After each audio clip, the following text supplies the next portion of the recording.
today I am going to start a new kingdom, that is kingdom Protista, right?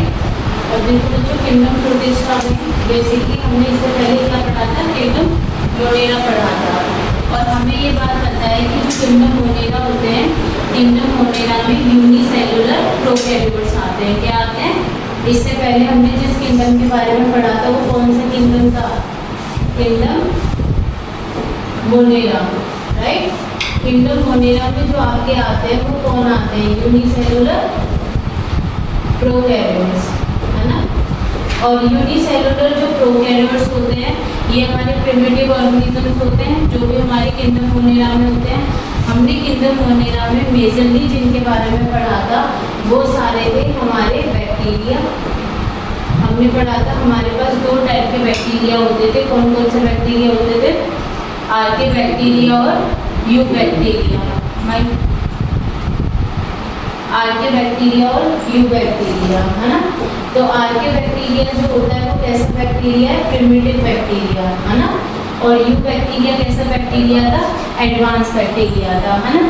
और हमें पता है जो आर्के बैक्टीरिया होते हैं उनके पास क्या कैपेबिलिटी होती है कि वो हाई सलाइन इन्वायरमेंट में सर्वाइव कर सकते हैं, हाई टेम्परेचर पे सर्वाइव कर सकते हैं, एसिडिक इन्वायरमेंट में सर्वाइव कर सकते हैं, है ना। इन सब के बारे में पढ़ा था। इसके बेसिस पे आर्के बैक्टीरिया भी हमारे पास कई टाइप के थे ना। जैसे ऐसे बैक्टीरिया जो हाई एसिडिक इन्वायरमेंट में सर्वाइव कर सकते हैं, ऐसे बैक्टीरिया को हम क्या कह रहे थे?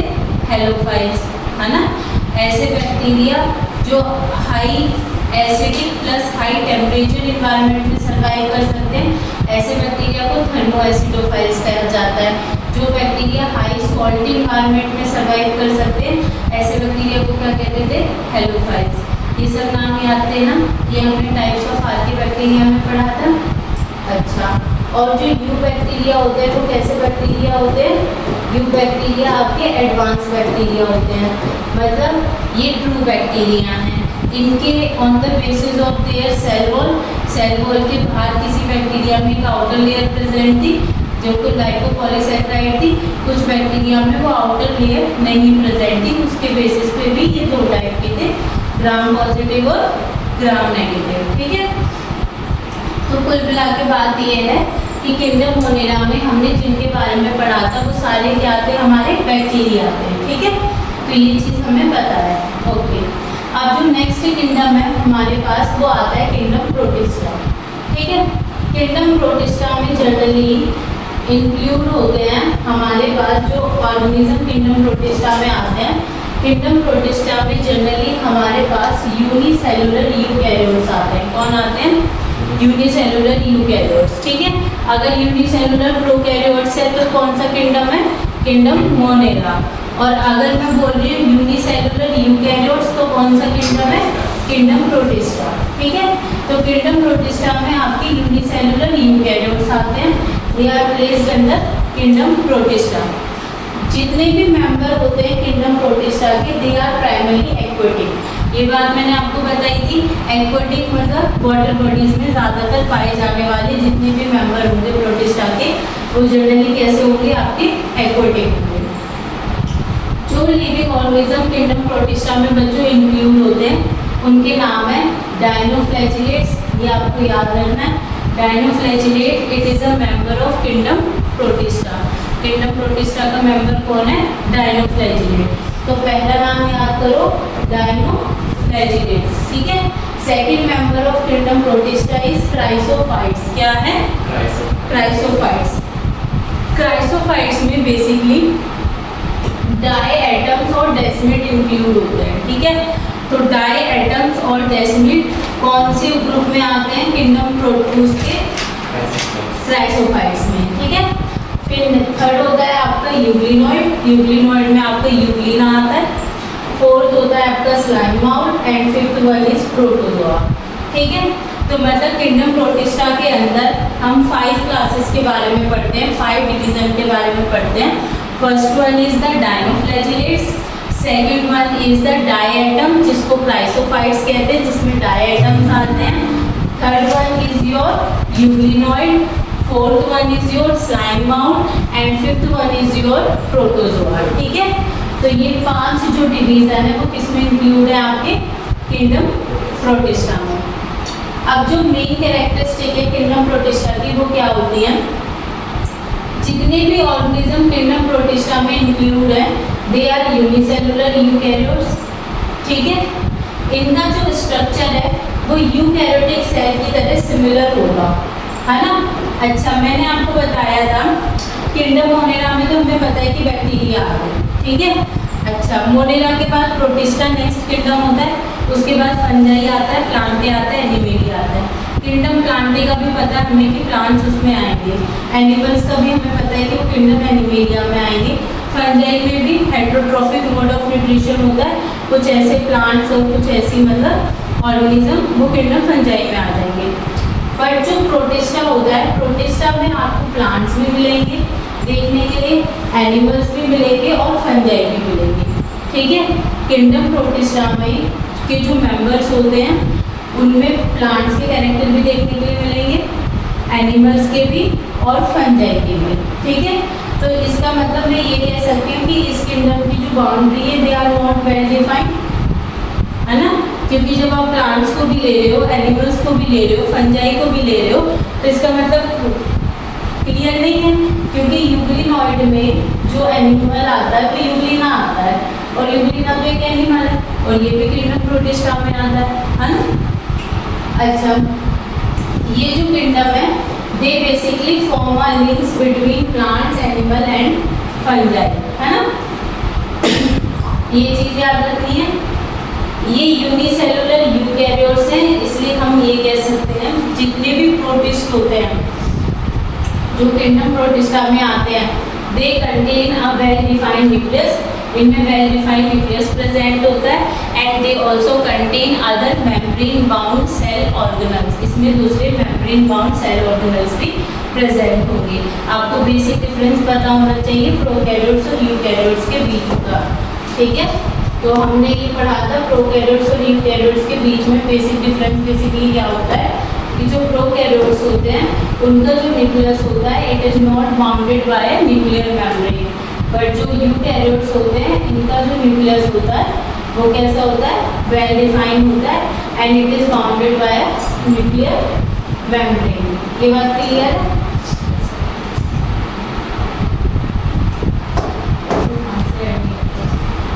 ठीक है। नेक्स्ट है आपका न्यूट्रिशन। जो मोड ऑफ न्यूट्रिशन होता है, अगर मैं बात कर रही हूँ प्रोटिस्ट के केस में, किंगडम प्रोटिस्टा के केस में कि किंगडम प्रोटिस्टा किस तरीके से अपना फूड एब्जॉर्ब करता है, तो सबसे पहला मोड ऑफ न्यूट्रिशन जो होता है वो होता है फोटोसिंथेटिक मोड ऑफ न्यूट्रिशन, ठीक है। फोटोसिंथेटिक मोड ऑफ न्यूट्रिशन का मतलब होता है ये ऑर्गेनिज्म अपना फूड खुद बनाते हैं और इस प्रोसेस को हम क्या कहते हैं? फोटोसिंथेसिस। क्या कहते हैं? Photosynthesis, right. सेकंड जो मोड ऑफ न्यूट्रिशन देखने के लिए मिलता है किंगडम प्रोटिस्टा के अंदर वो होता है होलोजोइक मोड ऑफ न्यूट्रिशन। कैसा होता है? Holozoic. Holozoic mode of nutrition किसकी तरह है? कॉम्प्लेक्स एनिमल्स की तरह। हमारे अंदर भी कौन सा मोड ऑफ न्यूट्रिशन देखने के लिए मिलता है? Holozoic mode of nutrition. तो होलोजोइक मोड ऑफ न्यूट्रिशन में कोई भी ऑर्गेनिज्म क्या करता है? सबसे पहले अपना फूड इंजेस्ट करता है, इनटेक करता है, देन उसको डाइजेस्ट करता है। समझ में आ रही बात? होलोजोइक में कोई भी ऑर्गेनिज्म कॉम्प्लेक्स फूड मटेरियल को क्या करेगा? इनटेक करेगा and convert them into a soluble form. इसको किस में कन्वर्ट करेगा? सॉल्युबल फॉर्म में। और देन ये soluble form are absorb by our blood. हमारा ब्लड इस सॉल्युबल फॉर्म को क्या कर लेगा? एब्जॉर्ब कर लेगा, राइट। नेक्स्ट जो मोड ऑफ न्यूट्रिशन होता है जो किंगडम प्रोटिस्टा में पाया जाता है उसको कहते हैं ऑस्मोट्रॉफिक मोड ऑफ न्यूट्रिशन या एब्जॉर्प्टिव मोड ऑफ न्यूट्रिशन, ठीक है। एब्जॉर्प्टिव का मतलब क्या होता है? जैसे आपका फूड जो भी डाइजेस्ट हो गया, आपने फूड को इंजेस्ट किया। इंजेक्शन क्या होता है? बेसिकली इनटेक ऑफ फूड, है ना। फिर उस फूड को डाइजेस्ट करते हो। जनरली तो हम क्या करते हैं? फूड को इंजेस्ट करते हैं, फिर फूड को डाइजेस्ट करते हैं और देन फूड को एब्जॉर्ब करते हैं। यही तो होता है बेसिकली। इसमें क्या होता है? जो फूड एब्जॉर्ब किया जाता है फ्रॉम द लिविंग ऑर्गेनिज्म, जैसे ये पैरासिटिक मोड ऑफ न्यूट्रिशन भी हो सकता है और सेप्रोफाइटिक भी हो सकता है। आपको पता होगा पैरासिटिक मोड ऑफ है, कोई भी लिविंग ऑर्गेनिज्म दूसरी होस्ट बॉडी से अपना न्यूट्रिशन क्या करता है, एब्जॉर्ब करता है विदाउट किलिंग इट। ठीक है, पैरासिटिक में वो उस ऑर्गेनिज्म को किल नहीं करता, उससे अपना फूड केवल क्या करता है, ऑब्टेन करता है। सेप्रोफाइटिक में क्या होता है कि वो जो लिविंग ऑर्गेनिज्म है वो डेड और डिकेइंग ऑर्गेनिज्म के ऊपर फीड करेगा और अपने फूड को क्या करेगा, एब्जॉर्ब करेगा। समझ आ रही है? तो ये होता है आपका saprophytic mode of nutrition. Next आता है आपको mixotrophic mode of nutrition. Mixotrophic में क्या होता है, ये कुछ ऐसे प्रोटिस्ट होते हैं which have more than one type of nutrition. Mixotrophic में ये वो ऑर्गेनिजम्स हैं जो हो सकता है फोटोसिंथेटिक मोड ऑफ न्यूट्रिशन भी शो करें, हो सकता है होलोजोइक मोड ऑफ न्यूट्रिशन भी शो करें। तो ये वो लिविंग ऑर्गेनिज्म है which shows more than one type of nutrition. और इसका एग्जाम्पल क्या है आपका, यूग्लिना। ये बात क्लियर हो गई, कौन कौन से मोड ऑफ न्यूट्रिशन जो होते हैं वो किंगडम प्रोटिस्टा में पाए जाते हैं। आपको एक बात पता होनी चाहिए, कुछ ऐसे लिविंग ऑर्गेनिज्म होते हैं जो अपने फूड को पहले डाइजेस्ट करते हैं, देन उसको एब्जॉर्ब करते हैं, है ना।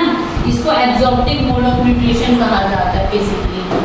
तो ये चीज़ आप लोगों को क्लियर होनी चाहिए। नेक्स्ट आता है रिप्रोडक्शन। अगर मैं प्रोटिस्ट की बात करूँ तो protist asexual mode of reproduction भी शो करते हैं और सेक्सुअल मोड ऑफ रिप्रोडक्शन भी शो करते हैं। ठीक है, सेक्सुअल मोड ऑफ रिप्रोडक्शन में क्या होगा, इनका सेल्फ फ्यूजन होगा। उसमें मत चले जाना कि मेल गैमेट और फीमेल गैमेट फ्यूज करेंगे और जाइगोट फॉर्म होगा।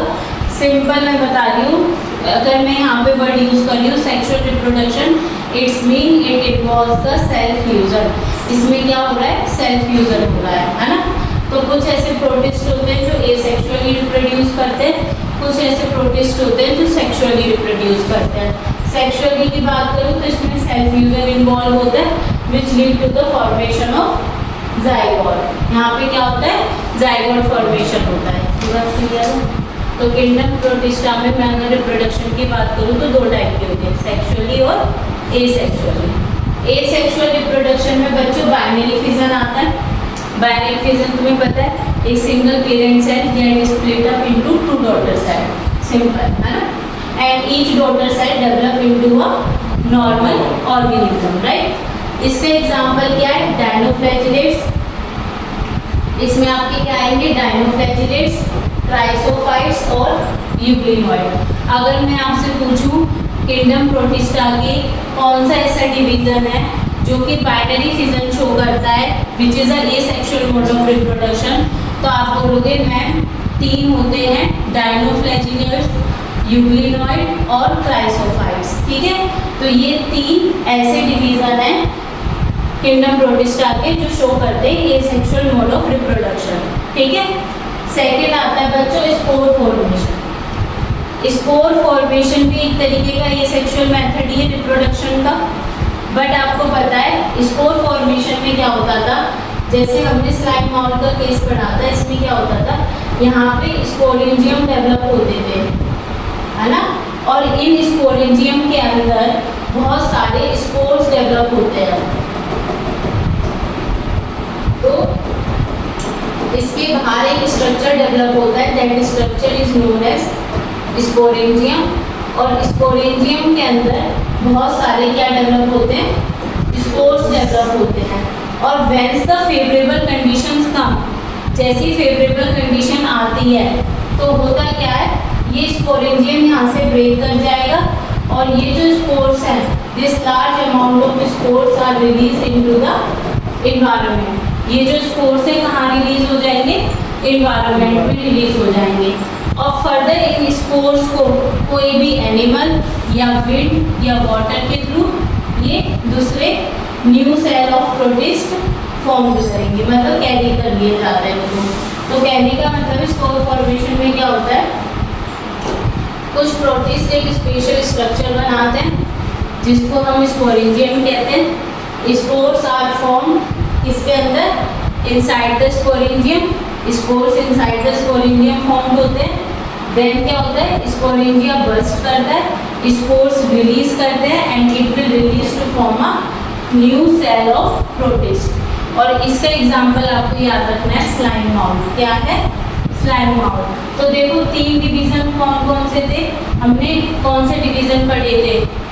किंगडम प्रोटिस्टा में कौन कौन से डिवीजन आते हैं? डायनोफ्लैजिलेट्स, क्राइसोफाइट्स, यूग्लिनोइड, स्लाइम माउथ और प्रोटोजोआ। तो शुरू के 3 डिवीजन कौन सा मोड ऑफ रिप्रोडक्शन शो करते हैं? एसेक्सुअल मोड ऑफ रिप्रोडक्शन, जिसमें कौन कौन आते हैं? डायनोफ्लैजिलेट्स, यूग्लिनोइड और क्राइसोफाइट्स। और अगर आपसे कोई पूछे स्पोर फॉर्मेशन जो मेथड है सेक्सुअल रिप्रोडक्शन का, वो कौन शो करते हैं? Slime mouth. ये बात क्लियर होगी?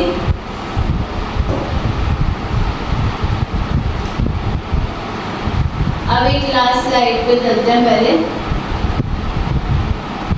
इसमें आता है आपका नेक्स्ट सेक्सुअल रिप्रोडक्शन। ठीक है, सेक्सुअल रिप्रोडक्शन जो हमें प्रोटिस्ट के अंदर देखने के लिए मिलता है, इसमें बेसिकली क्या होता है? गैमेट फ्यूजन होता है and it will result into the formation of a diploid zygote. ठीक है, सेल फ्यूजन हो रहा है, इस प्रोसेस को हम क्या कहते हैं? सिनगैमी कहते हैं। ठीक है, मतलब आप उनसे कहोगे मैम 2 गैमेट्स जब आपस में फ्यूज होते हैं and it is result in the formation of a diploid zygote, that process is called syngamy. इसको क्या कहा जाता है? सिनगैमी।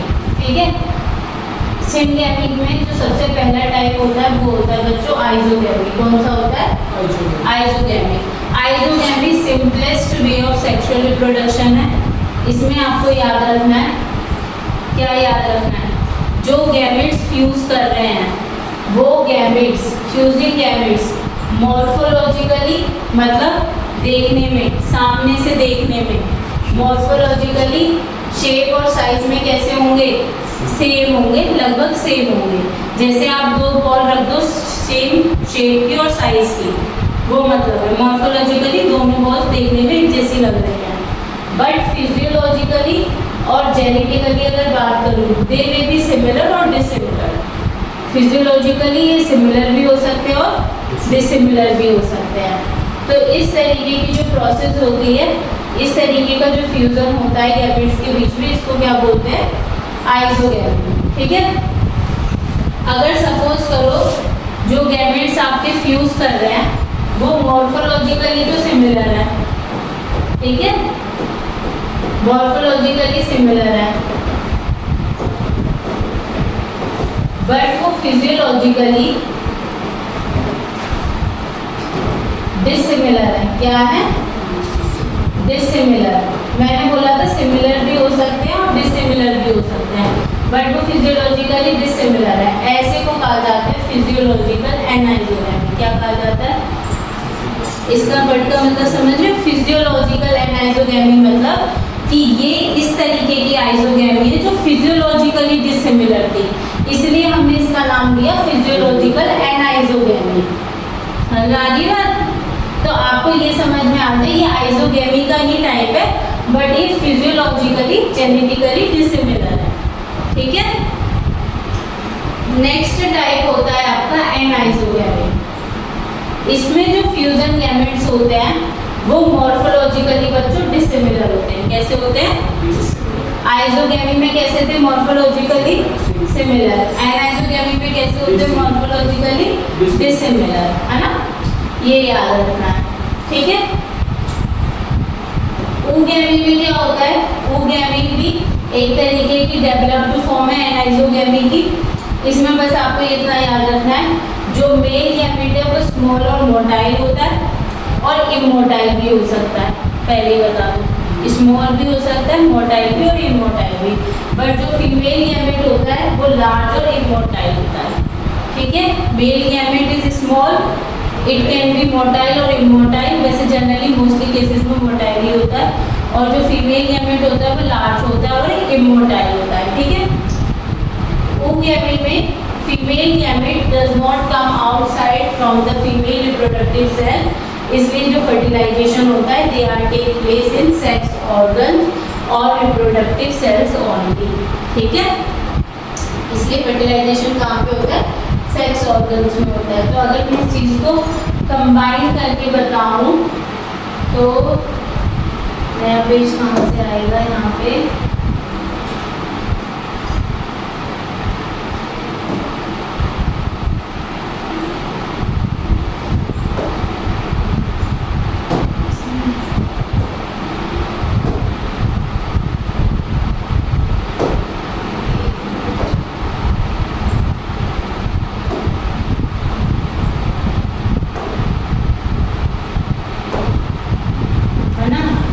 देखो होता क्या है, जैसे अगर अभी जो हमने बोला सेक्सुअल रिप्रोडक्शन के केस में, अगर मैं सेक्सुअल रिप्रोडक्शन की बात कर रही हूँ, sexual reproduction in kingdom protista, right. तो आपको क्या याद रखना है, आपको याद ये रखना है जो पहला टाइप होता है सेक्सुअल रिप्रोडक्शन का, वो होता है आपका आइसोगेमी। क्या होता है? आइसोगेमी। आइसोगेमी में क्या है, जो गैमेट्स हैं आपके, वो गैमेट्स आर मॉर्फोलॉजिकली कैसे होंगे?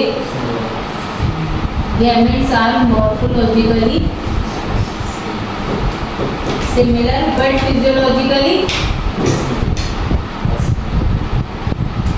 ये श्योर है फिजियोलॉजिकली डिसिमिलर ही होंगे, सिमिलर भी हो सकते हैं, बट फिजियोलॉजिकली अगर मैं बात कर रही हूँ, इट कैन बी सिमिलर और डिसिमिलर।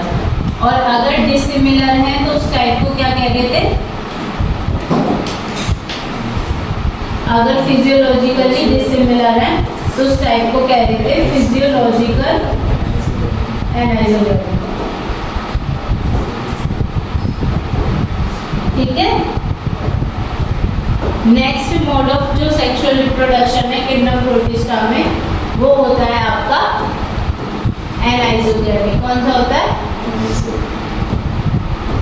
एनाइजोगेमी में जो गैमेट्स होते हैं, गैमेट्स आर मॉर्फोलॉजिकली कैसे है?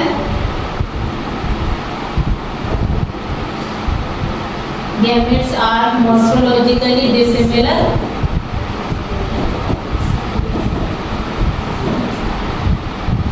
ठीक है। और फिजियोलॉजिकली भी कैसे होंगे?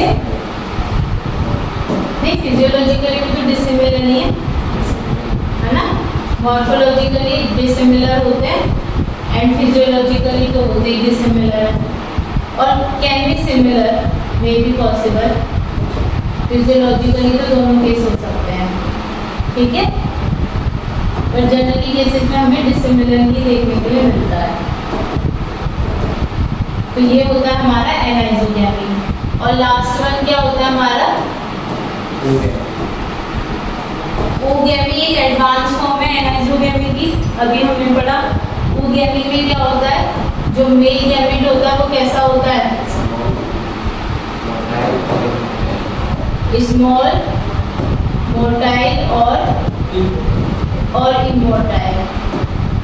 और जो फीमेल गैमेट होता है वो कैसा होता है?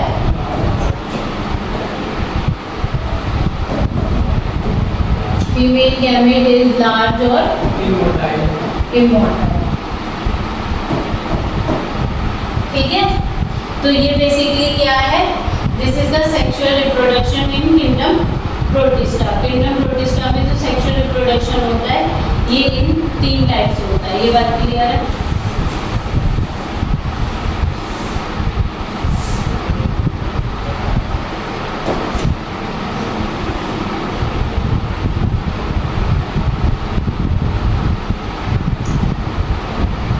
ज्यादातर क्या होते हैं? डिसिमिलर, है ना, जो बात मैंने आपको बताई थी वो। एनाइजोगेमी में बोला था ना, ज्यादातर गैमेट डिसिमिलर ही होते हैं।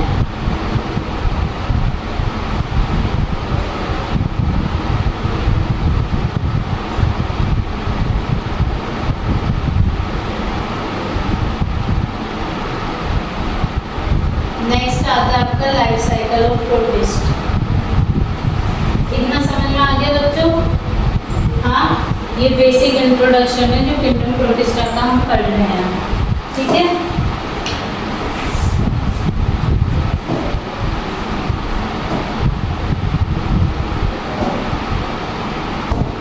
नेक्स्ट आता है लाइफ साइकिल ऑफ प्रोटिस्ट।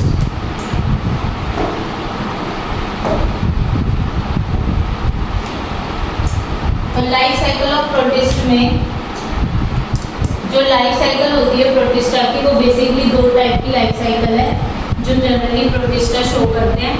इसे ध्यान से समझना, इससे आपका एक दो क्वेश्चन बन जाता है ना, तो एकदम क्लियर होना चाहिए ये आपको।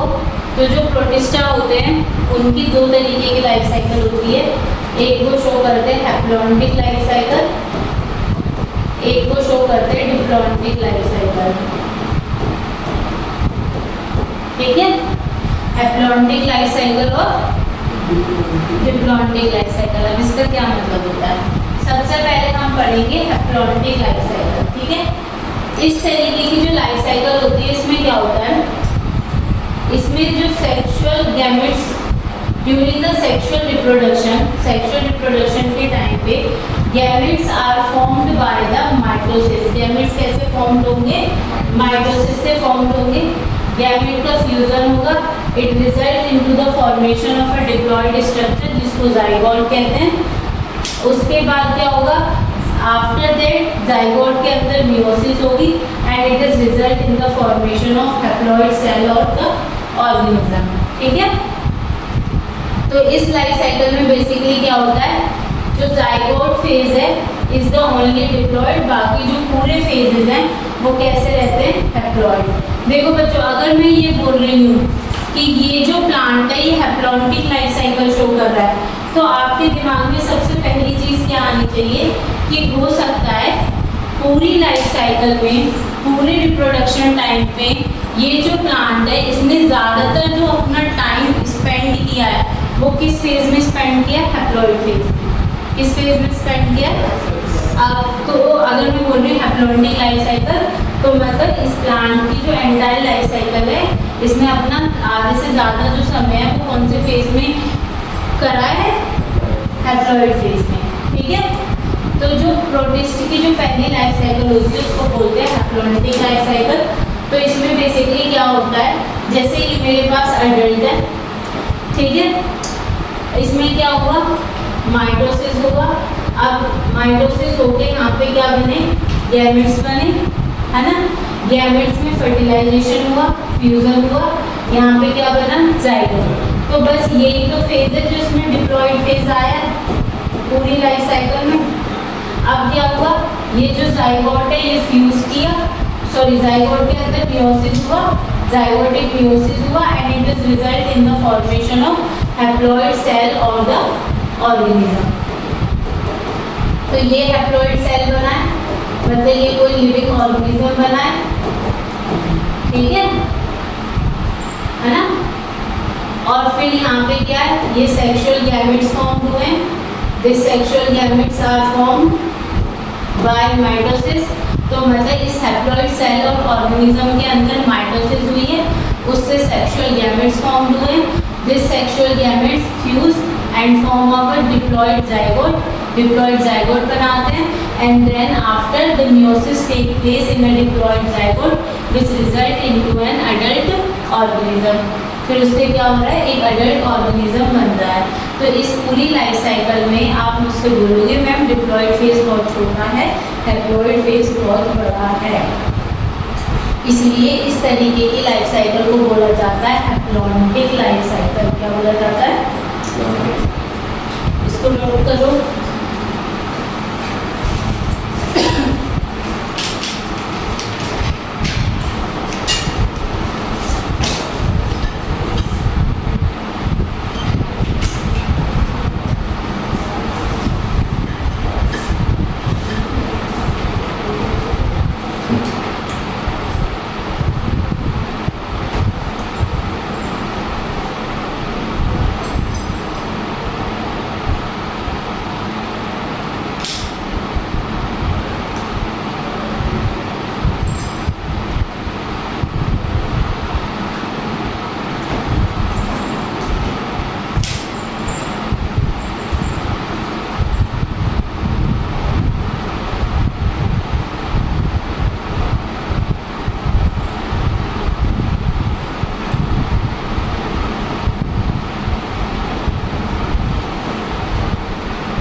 पीपीटी तो मिल गई हमारे पास। नेक्स्ट है आपका डिप्लॉन्टिक लाइफ साइकिल। तो पीपीटी शो नहीं होगी तो इसमें क्लियर हो। Diplontic life cycle, right. Diplontic life cycle में क्या होता है बच्चों? ड्यूरिंग द सेक्सुअल रिप्रोडक्शन, इसमें क्या होता है? Meiosis take place in a diploid cell. जो डिप्लॉयड सेल होता है उसमें क्या होता है? मियोसिस होता है ना। तो हमारे पास डिप्लॉयड सेल क्या है? जाइगोट है। अब इसके अंदर क्या हो रहा है? या हम ये कह सकते हैं ये जो अडल्ट फॉर्म हुआ ये भी एक तरीके का डिप्लॉयड ही सेल है ना। तो यहाँ पे क्या होता है? Meiosis take place in a diploid cell and it is result in the formation of haploid gametes. ठीक है। तो यहाँ पे क्या होता है? ये जो डिप्लॉयड सेल है इसके अंदर मियोसिस होगा और इससे क्या बनेंगे? आपके हैप्लॉइड गैमेट्स बनेंगे, है ना। हैप्लॉइड गैमेट्स बनेंगे और देन क्या होगा? ये जो हैप्लॉइड गैमेट्स हैं they are fuse and form a diploid zygote. और उसके बाद क्या है? डिप्लॉयड जाइगोट में मियोसिस होगा and it will result in the formation of a diploid cell.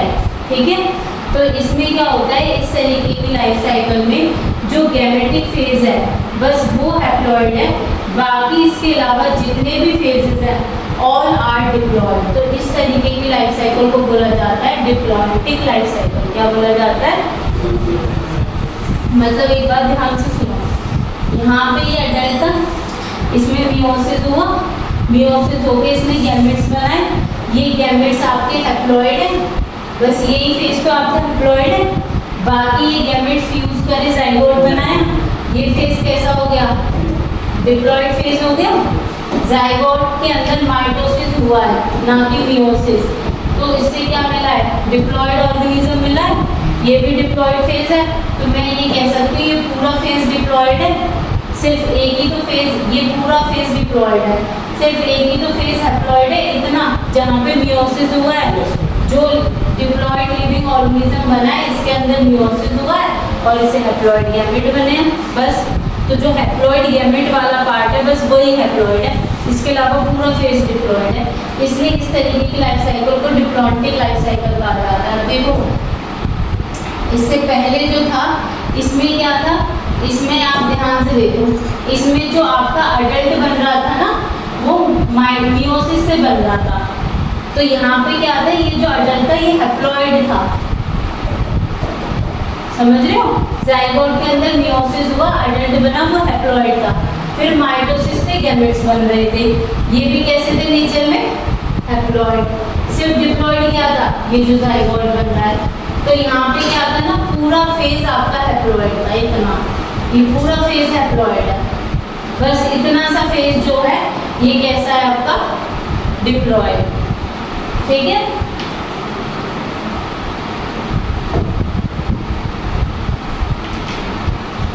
ये बात क्लियर है कि नहीं? हैप्लॉन्टिक लाइफ साइकिल और डिप्लॉन्टिक लाइफ साइकिल में मैं आप लोगों को एक डायग्राम बना के समझा देती हूँ तो आपको और बेटर क्लियर हो जाएगा। देखो आपको इतना याद रखना है, अगर कोई आपसे पूछे हैप्लॉन्टिक लाइफ साइकिल तो आपको क्या याद रखना है कि जो अडल्ट यहाँ पे बना था, अडल्ट लिविंग ऑर्गेनिज्म, वो कैसा था? नेचर में हैप्लॉइड था। ठीक है। तो इससे क्या बने? इससे गैमेट्स बने। Gametes are also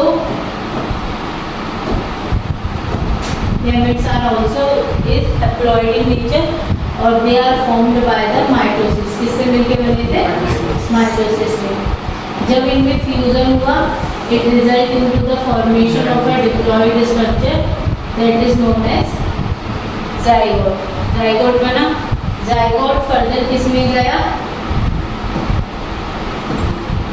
meiotic division, इसको बोलते हैं zygotic meiosis।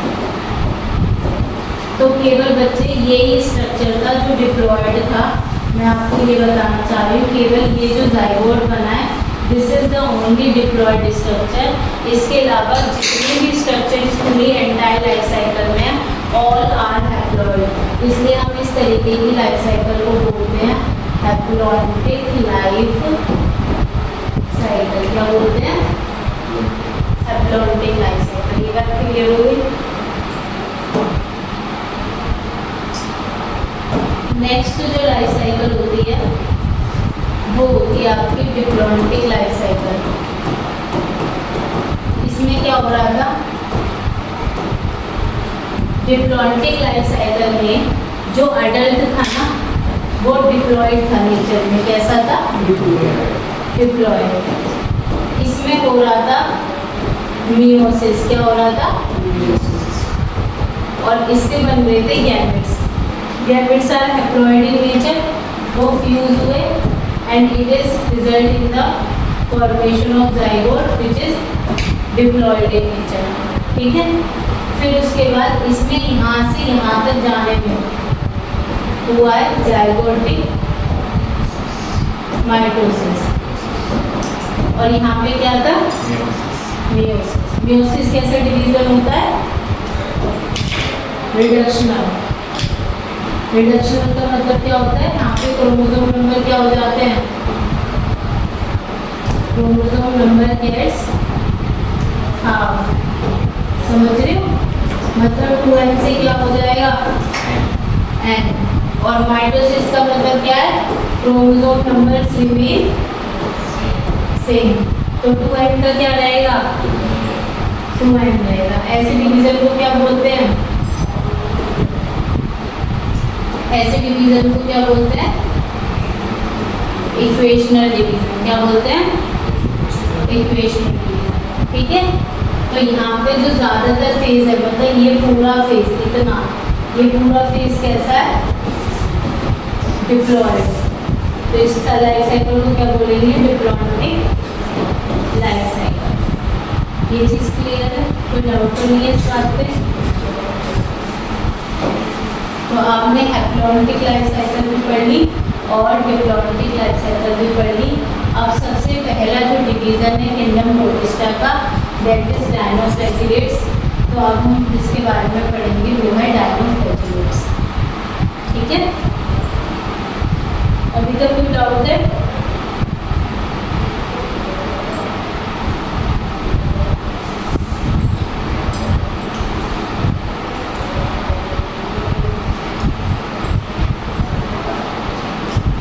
रिप्रोडक्शन, ये सेक्सुअल रिप्रोडक्शन कितने टाइप के होते हैं किंगडम प्रोटिस्टा में? कौन से?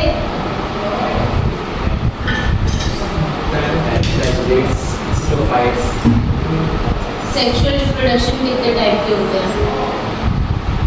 सेक्सुअल रिप्रोडक्शन कितने टाइप के होते हैं किंगडम प्रोटिस्टा में?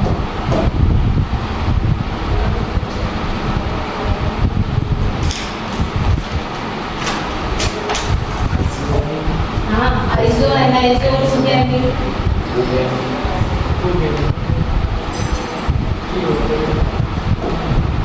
ठीक है, तो नेक्स्ट हमारा आता है डायनोफ्लैजिलेट्स। ठीक है, तो डायनोफ्लैजिलेट्स नाम से ही पता चल रहा है ये वो प्रोटिस्टा है which having the two flagella. Protist with two flagella. Flagella किस लिए यूज किया जाता है किसी भी लिविंग ऑर्गेनिज्म के लिए? फॉर द मोटिलिटी, मूवमेंट के लिए यूज करता है। तो डायनोफ्लैजिलेट्स वो फ्लैजिलेट्स है जिनके प्रोटिस्टा में दो फ्लैजिला प्रेजेंट होते हैं। ये बात क्लियर है? तो protist with two flagella, right. Dinoflagellates mainly marine होते हैं, मतलब ज़्यादातर जितने भी प्रोटिस्ट होते हैं एक्वाटिक होते हैं, प्लस बच्चों फोटोसिंथेटिक भी होता है। ठीक है, मतलब अपना खाना खुद बनाते हैं। They are found over the surface of water, पानी के ऊपर पाए जाते हैं। इसलिए आपको कभी कभी कोई पानी येलो कलर का भी अपीयर हो सकता है, ग्रीन भी, ब्राउन भी, ब्लू भी, रेड भी, डिपेंडिंग अपॉन द ये जो डायनोफ्लैजिलेट्स होते हैं जनरली ये येलो, ग्रीन, ब्राउन, ब्लू और रेड कलर के देखने के लिए मिलते हैं। क्यों? क्योंकि इनके बॉडी में पिगमेंट्स प्रेजेंट होते हैं, इनके सेल्स में कुछ पिगमेंट्स प्रेजेंट होते हैं जिसकी वजह से ये इस तरीके का कलर क्या करते हैं? शो करते हैं। ठीक है, मतलब डायनोफ्लैजिलेट फोटोसिंथेसिस शो करते हैं। तो इससे ये बात तो क्लियर है कि इनकी बॉडी में पिगमेंट्स प्रेजेंट होंगे जब भी तो फोटोसिंथेसिस शो कर रहे हैं, तो कभी कभी रेड कलर का कोई पिगमेंट हो सकता है, ग्रीन भी हो सकता है, येलो भी हो सकता है। मैं सिंपल इतना कहना चाहती हूँ। ये बात क्लियर है? डायनोफ्लैजिलेट्स का जो न्यूट्रिशन है वो मेनली होलोफाइटिक है, मतलब वही photosynthetic mode of nutrition show करेंगे। इनकी जो सेल वॉल होती है is divided into 2 stiff plates. ये कुछ इस तरीके का स्ट्रक्चर अपीयर होता है। इनकी जो सेल वॉल होती है वो 2 स्टिफ प्लेट से मिलकर बनी होती है, which is basically made up of cellulose. Plant की सेल वॉल किससे मिलकर बनी हुई होती है? सेल्यूलोज से। उसी तरीके से डायनोफ्लैजिलेट्स की जो सेल वॉल है वो स्टिफ प्लेट्स में डिवाइडेड होती है and it is also made up of cellulose. ठीक है, ये बात समझ में आ गई। Dinoflagellates have 2 flagella. डायनोफ्लैजिलेट्स के पास 2 फ्लैजिला होते हैं। एक फ्लैजिला इनका ट्रांसवर्स होता है और दूसरा कैसा होता है? लॉन्गिट्यूडनल होता है बिटवीन द वॉल प्लेट्स। अभी मैं डायग्राम दिखाऊंगी, उससे और क्लियर होगा। डायनोफ्लैजिलेट्स एक special type of movement show करते हैं जिसको बोला जाता है वर्निंग वेव्स। ये क्वेश्चन पूछा जाता है, ये इम्पोर्टेंट है, ये आपका पीआईक्यू है। ये क्वेश्चन पूछते हैं कि ऐसे कौन सा डिवीजन होता है किंगडम प्रोटिस्टा का जो वाइडिंग वेव्स टाइप का मूवमेंट शो करता है, या ऐसे नॉर्मल क्वेश्चन आ जाएगा मैच द फॉलोइंग, कौन सा डिवीजन है जो winding waves type of movement show करता है। इतनी बात क्लियर हो गई?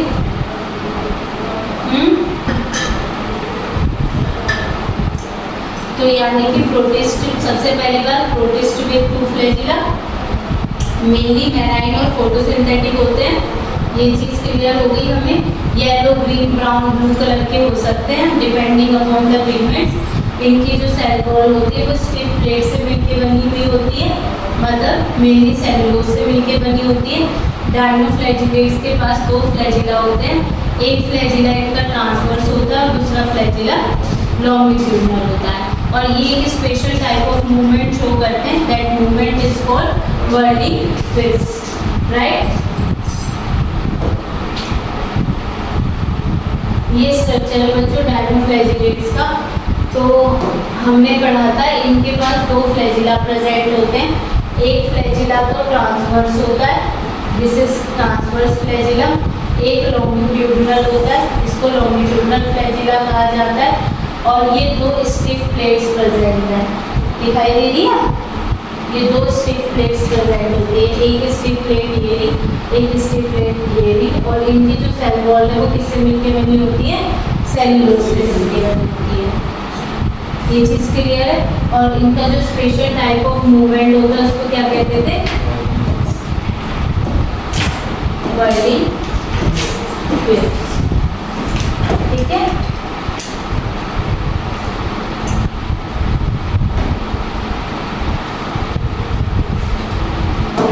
अब हमें ये बात पता है dinoflagellates yellow, brown, golden brown के हो सकते हैं कलर में। डायनोफ्लैजिलेट्स के अंदर बच्चों जो पिगमेंट्स प्रेजेंट होते हैं वो होते हैं क्लोरोफिल ए, क्लोरोफिल सी और ज़ैंथोफिल। ठीक है, तो these are the pigments which are found in the dinoflagellates. तो ये वो पिगमेंट्स होते हैं जो इसमें पाए जाते हैं डायनोफ्लैजिलेट्स के अंदर। ठीक है, ये बात क्लियर हो गई। इसके अलावा बच्चों डायनोफ्लैजिलेट्स अपना फूड जो स्टोर करते हैं वो in the form of starch store करेंगे, क्योंकि आपको ये बात क्लियर है कि ये फोटोसिंथेसिस शो करते हैं। तो जो अपना फूड बनाएंगे वो स्टार्च की फॉर्म में तो बनाएंगे। ये बात क्लियर हो गई आपको, है ना? अच्छा, जो डायनोफ्लैजिलेट्स होते हैं, कुछ ऐसे डायनोफ्लैजिलेट्स होते हैं, इसका नाम याद रखना गोनी यूलेक्स, ये इम्पॉर्टेंट है। ठीक है, डायनोफ्लैजिलेट्स में एक एग्जाम्पल है गोनी यूलेक्स। ये बच्चों बायोल्यूमिनेसेंस शो करता है। बायोल्यूमिनेसेंस का क्या मतलब है? इसके साइटोप्लाज्म में फोटोजेनिक ग्रैन्युल्स प्रेजेंट होते हैं। तुमने कुछ ऐसे सीन में कुछ ऐसे एनिमल्स देखे जो रात के टाइम चमकते हैं? अगर सी वगैरह, ओशन वगैरह की मूवीज देखी हो तो कुछ ऐसे एनिमल्स देखे होंगे जो रात के टाइम पे चमकते हैं। और अलग दिखाई पड़ते हैं। मतलब इसको एक तरीके से सी की ब्यूटीफुल मतलब ब्यूटीनेस कह सकते हैं, नेचर कह सकते हैं। मतलब कुछ ऐसे एनिमल्स पाए जाते हैं सी के अंदर जो रात के टाइम पर चमकते हैं। तो बेसिकली क्या है, जो डायनोफ्लैजिलेट्स है ये बायोल्यूमिनेसेंस प्रॉपर्टी शो करते हैं। कौन सी प्रॉपर्टी शो करते हैं? बायोल्यूमिनेसेंस। किस वजह से शो करते हैं? क्योंकि इनका जो साइटोप्लाज्म होता है डायनोफ्लैजिलेट्स का, उसमें कुछ ग्रेन्यूल्स पाए जाते हैं और उन ग्रेन्यूल्स का क्या नाम होता है? Photogenic granules. ये बात क्लियर है? हाँ। अगर मैं बोल रही हूँ रेड डायनोफ्लैजिलेट्स, तो रेड डायनोफ्लैजिलेट्स ही गोनीयूलेक्स है। और ये क्या करता है बच्चों, इसके पास ही पावर होती है कि बहुत fast mode of reproduction show करता है, बहुत जल्दी मल्टीप्लाई करता है। तो ये due to the rapid multiplication ये पूरे सी वाटर पे फैल जाता है, धीरे धीरे पूरी सी वाटर को कवर कर लेता है। अब सोचो ऐसा डायनोफ्लैजिलेट जो रेड हो कलर में और पूरे सी को कवर कर ले अपने रैपिड मल्टीप्लिकेशन शो करके, तो आप एक बार बताओ जो सी वाटर है वो रेड नहीं अपीयर होगा, समुद्र का पानी। इस तरीके से इसको रेड टाइड भी कहा जाता है। क्या कहा जाता है? रेड टाइड, है ना। और ये वाटर ब्लूम फॉर्मेशन के लिए भी रेस्पॉन्सिबल होता है। ये बात समझ में आ गई? तो ये क्वेश्चन भी बहुत इंपॉर्टेंट है। ये पूछते हैं कि जो रेड टाइड फॉर्म होता है सी के अंदर वो किसकी वजह से होता है, किस टाइप के डायनोफ्लैजिलेट्स की वजह से होता है। तो उसका एग्जाम्पल है गोनीयूलेक्स। क्या है? गोनीयूलेक्स। गोनीयूलेक्स एक रेड डायनोफ्लैजिलेट्स है जो रैपिड मल्टीप्लिकेशन शो करता है और वो क्या है, पूरे सी को क्या कर लेता है, कवर कर लेता है, जिसकी वजह से पूरा जो सी है, पूरा जो समुद्र है वो कैसा क्लियर होता है? रेड कलर का। समझ क्लियर? ठीक है। इसके अलावा बच्चों ये जो गोनीयूलेक्स होता है ना, ये टॉक्सिन सीक्रेट करता है, मतलब जिसकी वजह से किसी भी पर्सन में पैरालिसिस हो सकता है। अगर आपने इसको टच किया या पकड़ने की कोशिश करी तो ये जो गोनीयूलेक्स है it is responsible for secret the toxin which cause the paralysis in human being. ठीक है, ये बात क्लियर है? और ये जो टॉक्सिन ये रिलीज करते हैं डायनोफ्लैजिलेट्स, ये बहुत सारे मैराइन एनिमल्स को किल कर देता है ना, क्योंकि पैरालिसिस कॉज करेगा। जब ह्यूमन बीइंग्स में कर देगा तो एनिमल्स का क्या होगा? डायनोफ्लैजिलेट्स को फायर एल्गी भी कहा जाता है because they appear as glowing light due to bioluminescence. Fire algae मतलब समझ रहे हो, ऐसी एल्गी जिसमें आग लगी हुई है। आग लगी हुई मतलब वो अलग चमक रही है, समुद्र में अलग दिखाई दे रही है। क्यों अलग दिखाई दे रही है? क्योंकि उसके अंदर बायोल्यूमिनेसेंस प्रॉपर्टी है, उसके साइटोप्लाज्म में ऐसे फोटोजेनिक ग्रेन्यूल्स प्रेजेंट हैं जिसकी वजह से वो अलग ही चमक रहा है। समझ में आ रही है बात? तो ये वाला जो पार्ट है बच्चों इसको अच्छे से समझो कि इसका क्या मतलब है। डायनोफ्लैजिलेट्स किस किस कलर के पाए जाते हैं, डायनोफ्लैजिलेट्स के अंदर कौन कौन से पिगमेंट्स प्रेजेंट होते हैं, रेड डायनोफ्लैजिलेट्स का क्या नाम होता है, रेड टाइड का क्या मतलब है और फायर एल्गी का क्या मतलब है। ये बात समझ में आ गई? ये बहुत इंपॉर्टेंट स्लाइड है, इसमें से बहुत क्वेश्चन बनेंगे डेफिनेटली। ठीक है, जब तुम क्वेश्चन करोगे ना तो तुम मेरे पास यही क्वेश्चन लेके आओगे कि मैम यहाँ पे रेड टाइड दिखा रहा है, रेड टाइड रेड डायनोफ्लैजिलेट्स की वजह से बन रहा है, पर ये नाम ना देगी ये देगा गोनीयूलेक्स, तो सोचते रह जाएंगे ये कहाँ से आ गया। समझ में आ गई? फायर एल्गी किसको कहा जाता है? डायनोफ्लैजिलेट्स को कहा जाता है। क्यों कहा जाता है? बायोल्यूमिनेसेंस प्रॉपर्टी शो करता है। ठीक है, ये चीज क्लियर है? डायनोफ्लैजिलेट में कितने फ्लैजिला प्रेजेंट होते हैं? 2 फ्लैजिला। कैसे कैसे प्रेजेंट होते हैं? हाँ, एक ट्रांसवर्स होता है। डायनोफ्लैजिलेट्स में स्टिफ प्लेट्स किससे मिलकर बनी होती हैं?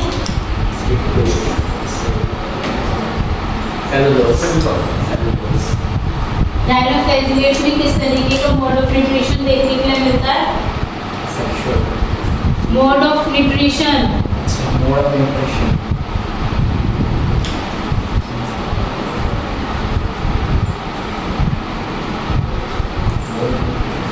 फोटोसिंथेटिक मोड ऑफ न्यूट्रिशन नहीं होता, फोटोसिंथेसिस नहीं है।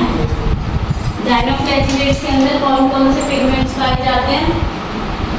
Chlorophyll A, chlorophyll C, chlorophyll A, chlorophyll C और ज़ैंथोफिल्स। हाँ, ज़ैंथोफिल्स, क्लोरोफिल ए और क्लोरोफिल सी। ठीक है। ये डायनोफ्लैजिलेट्स अपना फूड किस फॉर्म में स्टोर करते हैं? स्टार्च के फॉर्म में स्टोर करते हैं। ओके। इसके अलावा डायनोफ्लैजिलेट्स में जो रिप्रोडक्शन होता है वो कैसा होता है? Mainly asexual mode of reproduction, जो किससे होता है? बाइनरी फिजन से। ठीक है। और जो अदर इंफॉर्मेशन है डायनोफ्लैजिलेट से related, bioluminescence property dinoflagellate show करते हैं कि नहीं करते हैं? करते हैं। गोनियूलेक्स को और क्या दूसरा नाम है गोनियूलेक्स का? Red dinoflagellates. और डायनोफ्लैजिलेट्स बायोल्यूमिनेसेंस प्रॉपर्टी किस वजह से शो करते हैं? फोटोजेनिक ग्रेन्यूल्स की वजह से होता है, राइट।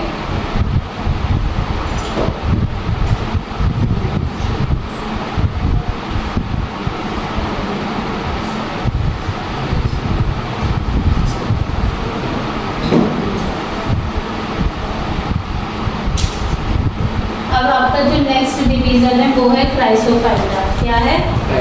क्राइसोफाइटा। इसको और पढ़ेंगे आज की क्लास में हम।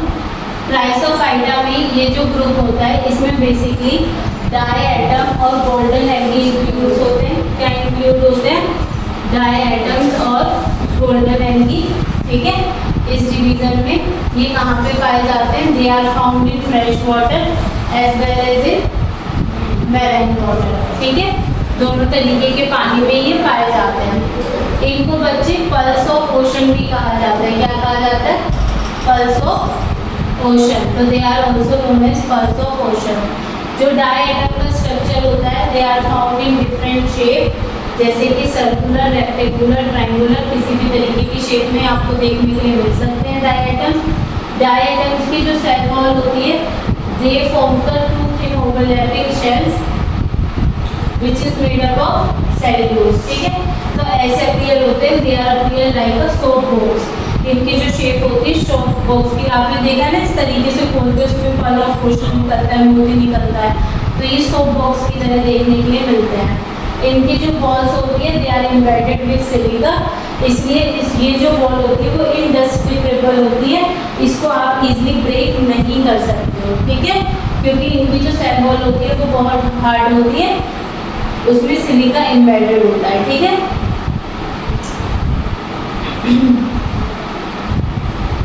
और ये जो डाई एटम्स हैं ये हमारे अर्थ पे बिलियंस ऑफ ईयर से पाए जा रहे हैं, इसलिए इनको उस टाइम पे जो अर्थ थी उसको डाई एटमेशियस अर्थ भी कहा जाता था। मतलब their accumulation occur in our earth over the billions of years, so it is also referred as the diatomaceous earth, है ना। तो बहुत पहले से पाए जा रहे हैं। ठीक है। अब देखो इसमें क्या है, जो डाई एटम्स हैं मैंने बताया इसमें दो वॉल्स प्रेजेंट होती है। इनके जो फोटोसिंथेटिक पिगमेंट्स होते हैं उसमें भी क्लोरोफिल ए और क्लोरोफिल सी प्रेजेंट है और ज़ैंथोफिल प्रेजेंट है, फिटोज़ैंथिक प्रेजेंट है। तो these are the photosynthetic pigment. ठीक है। इनके सेल के सेंटर में न्यूक्लियस प्रेजेंट है which is bounded by nuclear membrane. मैंने बताया इनकी जो सेल वॉल है इट इज वो कैसी है? इनडेस्ट्रक्टिबल है नेचर में, because it is made up of silica. Silica से मिलकर बनी हुई है। ये अपना जो फूड स्टोर करते हैं वो स्टोर करते हैं इन द फॉर्म ऑफ ग्लूकोसिन और फैट और ऑयल के फॉर्म में अपना फूड स्टोर करते हैं। ठीक है। ये दो सिलिका प्लेट से मिलकर बने होते हैं। जो ऊपर वाली सिलिका प्लेट होती है उसको एपिथीका कहते हैं और जो नीचे वाली प्लेट होती है उसको हाइपोथीका कहते हैं। और ये दोनों कंबाइन होकर क्या बनाते हैं? Cell wall. और इनकी सेल वॉल किससे मिलकर बनी हुई है? सेल्यूलोज से मिलकर बनी हुई है। ये बात समझ में आ गई। तो ये सोप बॉक्स लाइक स्ट्रक्चर होता है और इसमें से पल ऑफ ओशन निकलता है। तो diatoms is are also known as pulse of ocean और they are found over the billions of years, इसलिए हमारी अर्थ को डायटोमिशियस अर्थ भी कहा जाता है। ठीक है,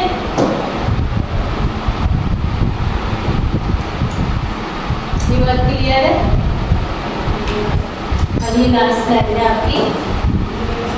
डिप्लॉयड न्यूक्लियस पाया जाता है डायटम के अंदर। किस तरीके का न्यूक्लियस होता है? Diploid nucleus. डायटम में जो पिगमेंट्स पाए जाते हैं क्लोरोफिल ए, सी और ज़ैंथोफिल, ठीक है, जिसकी वजह से ये गोल्डन कलर के अपीयर होते हैं। कैसे अपीयर होते हैं? Golden colour. ये चीफ प्रोड्यूसर होते हैं ओशन में। प्रोड्यूसर्स कौन होते हैं? जो अपना खाना खुद बनाते हैं, ठीक है, चीफ प्रोड्यूसर है। प्लांट्स आर द प्रोड्यूसर ना, उस तरीके से they are also the chief producer in ocean, तो they are found in very high number. ठीक है, ज़्यादातर अमाउंट में ये देखने के लिए मिलते हैं। इसे ऑफ कर दो। ये कैसे होते हैं? इमोर्टाइल होते हैं। They are generally immotile because flagella are absent in them. ठीक है, फ्लैजिला इनमें प्रेजेंट नहीं होता। ये बात क्लियर हो गई। और ये पानी के ऊपर पैसिवली फ्लोट करते हैं, उसको हम बोलते हैं प्लैंकटन। क्या बोलते हैं? प्लैंकटन। इनमें जो रिप्रोडक्शन पाया जाता है वो मेनली एसेक्सुअल पाया जाता है। ये चीज़ आपको याद रखनी है। ये चीज़ क्लियर है? हाँ बेटे, रिकॉर्डिंग ऑफ कर दी।